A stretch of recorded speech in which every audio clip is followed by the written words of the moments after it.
নমস্কার বন্ধুরা, আমি তুহিন রিভিউলজি চ্যানেলে আপনাদের প্রত্যেককে স্বাগত জানাই। তা ভিডিও শুরু করার আগে সবাইকে জানাতে চাই হ্যাপি নিউ ইয়ার, নতুন বছরের শুভেচ্ছা রইল আমার এই ছোট্ট চ্যানেলের সব দর্শকদেরকে। তা আমি আশা করব প্রত্যেকের এই বছরটা ভালো কাটুক, এটাই শুভকামনা রইল। তা নতুন বছরের নতুন ভিডিও, নতুন আপডেট নিয়ে চলে এসেছি আজকে আপনাদের কাছে। তা আজকে সকালের দিক করে আজকে বড় আপডেট কিন্তু দিয়ে দেওয়া হয়েছে দেব এন্টারটেইনমেন্ট ভেঞ্চার্স এবং অন্যদিকে এসভিএফ যৌথ প্রযোজনায় কিন্তু রঘু ডাকাত সিনেমাটা আসতে চলেছে। তা গোলন্দাজ সিনেমাটা যখন বেরিয়েছিল এই সিনেমাটা তখনই অ্যানাউন্স হয়ে গেছিল, তারপর মাল্টিপল টাইম পোস্টপন হতে থেকেছে সিনেমাটা বিভিন্ন কিছু কারণের জন্য। তা ফাইনালি এই বছর 2025-এর পুজোর সময় কিন্তু এই সিনেমাটা মুক্তি পেতে চলেছে বড় পর্দায়। তা আমি এই সিনেমাটা নিয়ে এক্সাইটেড আছি, কিন্তু এই সিনেমার যিনি পরিচালক ধ্রুব ব্যানার্জি, তিনি অ্যাকচুয়ালি এই হিস্টোরিক ফিকশন টাইপের সিনেমা তিনি বানিয়ে থাকেন। সোনাদার সিনেমাগুলো যদি দেখেন, বা যে গোলন্দাজ বলে যেই সিনেমাটা, সেই সব সিনেমাগুলো কিন্তু অ্যাকচুয়ালি তিনি হিস্টোরিক বেসড একটা ফিকশন টাইপের করে নিজের মতন করে একটা সিনেম্যাটিক লিবার্টি নিয়ে সিনেমাটা তৈরি করেন। তার পার্সোনালি আমার সোনাদার দুটো পার্ট আমার খুবই পছন্দ, বাট লাস্ট পার্টটা আমার কর্ণ সুবর্ণের গুপ্তধন সেটা আমার পছন্দ হয়নি পার্সোনালি, বা গোলন্দাজ সিনেমাটা আমার অতটাও ভালো লাগে না।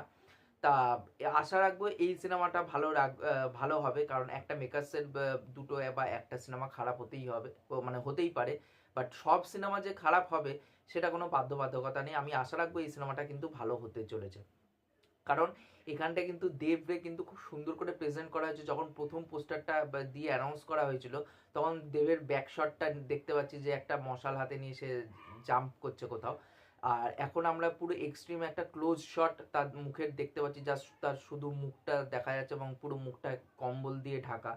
তা এখানটায় রঘু ডাকাত গল্পটা অ্যাকচুয়ালি আমি মায়ের কাছে ছোটবেলায় গল্পের মতন হিসাবে শুনেছিলাম, যে তিনি ইংরেজদের কাছ থেকে ধন সম্পত্তি লুট করে সেটা গরিব মানুষের মধ্যে বিলিয়ে দিতেন, এবং তিনি কালীর উপাসক ছিলেন, যেটা দেবী চৌধুরানীর গল্পের মধ্যেও আছে, যে ভবানী পাঠকের যে ক্যারেক্টারটা তিনি কালীর উপাসক ছিলেন।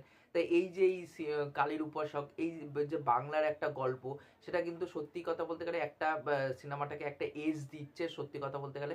আর এই সিনেমাটা নিয়ে আমি খুবই এক্সাইটেড আছি, এবং লুকটাও কিন্তু খুবই সুন্দর লাগছে। দেবের ওই লুকটা কিন্তু, যেই চোখের এই ক্লোজ শটটা দেখতে পাচ্ছি সেখানটা কিন্তু তার ওই রেজটা কিন্তু বোঝা যাচ্ছে, এবং দেব কিন্তু পারফেক্ট এই রঘু ডাকাত চরিত্রে অভিনয় করার জন্য, কারণ দেবের সেই বাল্কি ফিগারটা কিন্তু আছে সেইভাবেই কিন্তু। কারণ আমরাই তো গল্পের মতন করে মায়ের কাছ থেকে শুনেছিলাম ছোটবেলায়, তা তখন ডাকাতদের যেরকম করে বর্ণনা দিত মায়েরা, তখন আমি সেই ভাবেই কিন্তু শুনেছি, এবং দেবটা সেইভাবেই কিন্তু মানিয়ে যাচ্ছে ক্যারেক্টারের সাথে। আমি তো এক্সাইটেড আছি এই সিনেমাটা 2025-এ মুক্তি পেতে চলেছে পুজোর সময়। এবং অন্যদিকে কারণ উইন্ডোজেরও কিন্তু সিনেমা থাকতে পারে হয়তো, আমি এখনো গ্যারান্টি দিয়ে বলতে পারছি না, কারণ তারা থাকার চান্সটা বেশি, কারণ তারা 2 বছর পুজোয় এসে কিন্তু দেখে নিয়েছে, তারা সেই সাকসেসটা কিন্তু পেয়ে গেছে, এক রক্তবীজ দিয়ে আর অন্যটা হচ্ছে এই সিনেমাটা দিয়ে,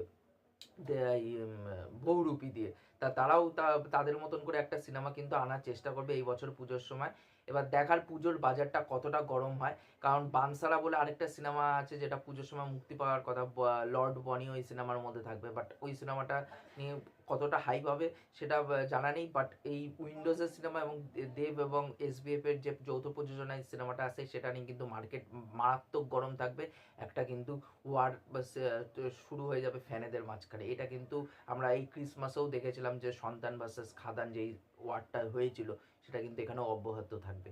আর এখানটায় যেহেতু দেব আছে একটা ভরসা তো যোগায়, কারণ দেব থাকা মানে তার একটা মার্কেটিং আলাদা স্ট্র্যাটেজি আছে, এবং এসবিএফও যুক্ত আছে, তাদের দুজনের মার্কেট এই বাংলার প্রত্যেকটা প্রোডাকশন হাউসের মধ্যে সব থেকে বেস্ট হচ্ছে দেব এবং এসবিএফ এর। এবার দেখার এই সিনেমাটা কেমন হয়, আশা রাখবো এই সিনেমাটা ভালো হবে। ধ্রুব ব্যানার্জির আগের দুটো সিনেমা আমার খারাপ লেগেছে পার্সোনালি, বাট আশা রাখবো এই সিনেমাটা ভালো হবে। তা ওভারঅলে কিন্তু এই পোস্টারটা খুবই সুন্দর লাগছে, দেবের ওই চোখের রেজ দেখেই বোঝা যাচ্ছে দেব কিন্তু মারাত্মক খাটতে চলেছে, এবং এখানটা কিন্তু ভালো একটা বডি ট্রান্সফরমেশন কিন্তু দেবের মধ্যে দেখতে পারবো। তাও আপনারা কেমন মানে আপনাদের এই পোস্টারটি কেমন লেগেছে, রঘু ডাকাতের পোস্টারটা, এবং আপনারা কতটা এক্সাইটেড এই সিনেমাটা নিয়ে, অবশ্যই কিন্তু নিচে কমেন্ট করে জানাতে ভুলবেন না। আর এই ভিডিওটি ভালো লাগলে অবশ্যই লাইক শেয়ার সাবস্ক্রাইব করে পাশে রাখবেন, তাহলে মোটিভেশন পাবো নতুন নতুন ভিডিও বানানোর জন্য। এখনকার মতন টাটা, বাই।